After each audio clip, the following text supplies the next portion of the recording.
Andy, as I like to call him, because he and I are close. I mean, I keep a religious candle of him in my apartment at all times, and I light it up and pray to the science, recently resigned due to sexual harassment allegations. And this was a big story. People asked me to cover it, and I wasn't interested because I'm not interested in the sexual harassment allegations against Governor Andrew Cuomo.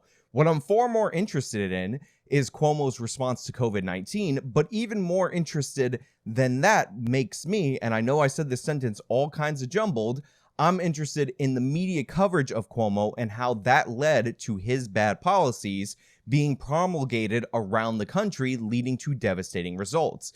And we've done entire features about his nursing home policy, how thousands of elderly were shipped back into nursing homes when the disease was incredibly contagious and the most deadly for the elderly. And I talked about how at the time that he made the decision, I understood to a certain extent why that decision was made. Ultimately, it proved to be the wrong decision. However, I'm not the kind of person who faults you for not knowing what we know now in hindsight. I try to be unbelievably fair, even to total jerks like Andrew Cuomo. But that being said, what I like to harp on, and I zeroed in on consistently the entire time that this was going on and the media was praising Cuomo, was the fact that the media wasn't more critical of Cuomo. They kept praising him. They kept treating him like he was some kind of a god because they were trying to use him as an anti-Trump, and they were willing to overlook and never investigate anything that he was doing, and that caused those bad policies to be spread across the country. This is the reason why about 11 states duplicated Cuomo's nursing home policy, even though pretty early on people knew it was a terrible idea. Also, I condemned Andrew Cuomo himself for covering it up once we realized what a horrific mistake that he actually made. And I talked about how the media would keep going after Ron DeSantis, labeling him Death Santis, despite the fact that they were treating Cuomo not only with kid gloves, but they were basically rubbing his back as he made misstep after misstep. Cuomo received a Grammy Award for honesty and truth-tellingness. Yes, this is the actual literal thing he received the award from for his press conferences, despite the fact that he was covering up nursing home deaths. And it took till like a year later for people to put pressure on him to release that he was undercounting nursing home deaths by about 50%, because what he would do is say that if you didn't die literally in the nursing home, you don't count as a nursing home death, even though all 49 states and the territories would count people that got sick and then were loaded into the ambulance and died in the ambulance or died in the hospital as a nursing home death. This was absurd. People knew it. Conservatives knew it since all the way back in May that this was happening, but they were treated like conspiracy theorists by people in the mainstream media who were worshiping him and calling themselves Cuomo-sexuals. Like, once I saw people online falling in love with him, there's a group of women who came out and they said, we're falling in love with Cuomo. And I said, well, yeah, everyone should be a Cuomo-sexual in that way. Like, you should love a leader who engages the people and remembers that they're serving the people as opposed to, the people working for them. So any leader who's doing that in a crisis, I applaud them. Now, that quote from Trevor Noah at the time looks really bad now, but what I learned from dissecting the Anna Kasparian "I'm better than you" clip. Yeah, I'm fucking better than you. Much better than you. Okay, much better than you. You are garbage. You're garbage. You're garbage. Is that sometimes you need to look at the overall context, and the overall context of Trevor Noah claiming that he's a Cuomo-sexual is actually far worse. First and foremost, we totally let Ellen DeGeneres off the hook for saying that she herself is in fact a Cuomo-sexual. Trevor, you call yourself a Cuomo-sexual, and I agree with you. I feel like I'm a Cuomo-sexual too. But also, everything that Trevor Noah said in the lead up to this was totally nonsensical, and it just shows how the media bend over backwards and believe everything Democrats say without a hint of criticism. It genuinely has been very inspiring and refreshing to see a leader like Cuomo, Andrew Cuomo, the governor of New York, who's come out and engaged his briefings in a non-political way. He's engaged them as a leader. He's engaged them as a human being. He's also taken blame for things where he says, look, I understand that I'm doing certain things that people are going to hate me for, and I'm willing to make these decisions because I think it's the best thing for human life first. We can always create business afterwards. I think he's been informative. I think he's been informed. Trevor Noah, in his deluded, nonsensical, unfunny mind, thought that the praise of Andrew Cuomo was due to the fact that this was non-political. They were literally using him as a bulwark against Trump The most famous hashtag from that era was President Cuomo, because people were saying this is how a real president acts in this situation. And Cuomo was covering up all these details to sell his book and promote his own name for political capital. So everything about what Trevor Noah said in the lead up to him being a Cuomo-sexual is actually even worse, because it shows that this guy has no critical thinking at all whatsoever when it comes to the Democratic Party. And remember, this was all done at the same time that the media was going after Ron DeSantis, and they were promoting this nutjob who recently settled on criminal charges, signed a non-prosecution agreement, who was falsely claiming that Ron DeSantis, or Death Santis, was the one who was covering up COVID deaths. Well, wouldn't you know it, and a lot of you might not know it because this didn't get a lot of national media attention, it turns out a couple of days after the new governor took over for Andrew Cuomo, she released the fact that Andrew Cuomo was undercounting COVID deaths in the state of New York by 12,000. Begin today with two big headlines from the Hochul administration. New York's new governor promised transparency, and she has delivered, revealing nearly 12,000 more COVID-19 deaths in the state than the Cuomo administration previously publicized. We're now releasing more data than had been released before publicly, so people know the nursing home deaths and the hospital deaths are consistent with what's being displayed by the CDC. This is on top of the nursing home scandal that was previously there, where those deaths were counted, but they weren't counted as nursing home deaths. So now New York State is at 55,000 COVID deaths, third in the nation, and it's behind Texas and California, states that have about double the population of New York State. I think Texas has like 10 million more people, so it's not exactly double, but California has double. You get what I'm saying. So New York is doing absolutely horribly, or did absolutely horribly under Andrew Cuomo, and it turns out yet again the Democrats are doing the exact thing that they're accusing the Republicans of. And if you'll remember, there was a story on the Young Turks that we did a reaction to on this channel where Francesca Fiorentini was saying that DeSantis was getting unfair positive coverage by CNN because she believed that maybe the writer of a CNN article who was making a matter-of-fact statement about DeSantis using COVID to boost himself up politically might have been DeSantis's cousin providing cover for him inside CNN. Democratic Governor Cuomo is under fire for lying about COVID deaths. Republican Governor of Florida, Ron DeSantis, seems to see his star rise and rise, even though he's done the same when it comes to COVID deaths. And articles like this are helping him do it. This is from CNN. A year into the pandemic, Florida is booming and Republican Governor DeSantis is taking credit. And then from the article, DeSantis' gamble to take a laissez-faire approach appears to be paying off, at least politically, at least for now, as other governors capturing attention in the opening phase of the pandemic now face steeper challenges. That's from Jeff Zeleny of CNN. Maybe a cousin of Ron DeSantis, because my God, this is some good PR for him.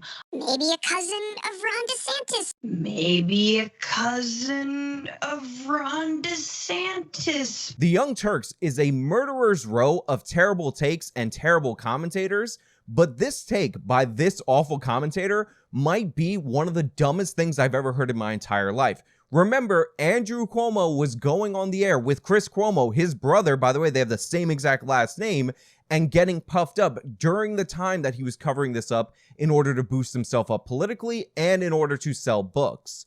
It's absolutely crazy how deranged and insane somebody like Francesca Fiorentini has to be in order to cover that. And what's even more deranged and even more insane is that the Young Turks are still doing anti-DeSantis videos, but they haven't put out a single video on Andrew Cuomo covering up 12,000 COVID deaths, even though this was revealed within the week. Again, ask yourself, if Ron DeSantis was actually caught doing this, how bad the media pressure would be. They wouldn't have to come up with some sexual harassment allegations in order to get him out of office. The media would be on 24/7 impeachment watch for his gubernatorial seat, as if they're not already doing that right now at this moment, when still Florida is performing above average. Now, there's a recent spike in Florida. There's recent increases in deaths in Florida. But one of the reasons why Florida's spikes now seem more dramatic is because Florida's previous spikes weren't that bad comparatively. If you look at the top death day in the first wave of the pandemic, or the first and second wave of the pandemic, depending on how you want to count it, Florida never even got close to the daily maximum death total that was presented in New York State. So what's happening now is people who didn't get sick last year are getting sick. And to the vaccination point, because I know people are out there, it is in fact true that in the state of Florida, they had something like a 51% vaccination rate, which is lower than states like New York or Massachusetts, and may or may not be lower than California. I don't really know. But even if it is lower than California, I have to be 100% fair to that state. They have an enormous population, almost double the size of Florida, so getting their numbers up in terms of handing out raw doses is more difficult. But the far less reported data when it comes to Florida is the number of people in that state who have received at least one dose, which has now risen over the last month to above 60%. And what this means is what we always knew about this virus and the way that humans respond to it. And that is, if people perceive danger, they take precautions. If they don't perceive danger, then they're not going to take precautions. Florida's lower than usual vaccination numbers were due to the fact not that DeSantis was anti-vax, because I have clips to show you just the opposite. In fact, he took the Johnson & Johnson vaccine after the FDA said that they were going to put a pause on it because he wanted to show people that it's safe. And I think we had a lot of good uptake on the Johnson & Johnson in March and into April. We saw a noticeable decline in J&J when they pulled it back because of the FDA. I think it was a huge mistake. I said so at the time, and I think that sent a message that maybe this is not something that they should be doing. I think that's been unfortunate because I took it. I think it's effective. But since Florida was performing significantly better than expectations early on, that's why there was a lot more hesitancy in that state, because people perceive less danger than in New York, where even when we undercounted 12,000 deaths, we were still the third worst in terms of raw numbers and the second worst per capita in terms of death rate due to the virus. Now that people are actually getting sick and people can see them on the news, they're reacting. And that's why over 2 million people have gotten their first dose within the last month. And the reason I say it's within the last month is because it takes 21 or 28 days between the first two doses, depending on the vaccine that you get. And this obviously would indicate that this number represents people who got it recently. There's not a lot of people who are getting the first dose and not going back to get the second dose. In fact, there's more people that are going out of their way to get an illegal third dose at this point because they want extra protection and they've been scared to death by the media due to COVID. Now, I hate to frame this video so much in terms of whataboutism, but I think it's really important to gain perspective. And I know Andrew Cuomo is out of office, so there's less of a sense of urgency to report his misdoings, but seriously, 12,000 undercounted deaths, and I haven't seen other content creators make videos about it, and I've barely seen this get any attention. We've heard consistently throughout this pandemic about misinformation and its deadly impacts. This has been used as an impetus to censor the internet, to censor all alternative viewpoints, to ban people from social media, because we can't let this misinformation get out there. However, the biggest perpetrators of misinformation, the most guilty, the people who actually cause policy changes in multiple different states and encourage bad policy, remain the mainstream media and our government officials themselves. And if you stack up every idiot who went to the hospital because they ate some stupid horse medicine because they heard on Facebook that that would treat the virus, against the elderly people who died in nursing homes due to Andrew Cuomo's blunder, the cover-up, the media praise, and other states copying that policy,